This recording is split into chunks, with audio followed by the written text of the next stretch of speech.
A very good morning to our RANsquawk listeners. Welcome to the European Rundown for today, Friday the 7th of January. It's come to around 10:30 now here in London, so a check round the markets. And in terms of actual news flow, relatively light. However, we've seen some quite risk-averse trade in terms of European markets thus far. So equity markets are trading in negative territory. Underperformance very much has been led by the Spanish IBEX index. The likes of BBVA and Santander have traded down, underperformed around 3% against the other banking peers in Europe. Has been some attention paid to an El Mundo press article which did suggest that Caja Catalonia, one of the savings banks there, could additionally need around an extra €1 billion worth from the FROB, the banking fund in Spain. However, that remains unconfirmed. That was according to the paper's sources. Prices have somewhat, though, stabilised since that initial news broke and the sell-off this morning.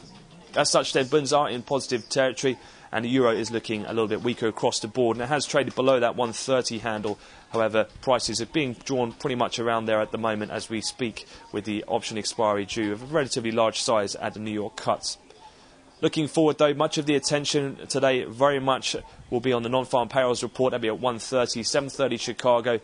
The consensus estimate today is for a plus 150,000 print. However, given the extreme strength that we saw in midweek in the ADP number at 297,000, much of the whisper numbers have been for an extremely high print. Some of the numbers we've heard touted this morning have been up at around 320,000. Again, we'll have another update later on in the session to let you know how that went, as well as the European cash equity close. So for the time being, I wish you all a great trading day.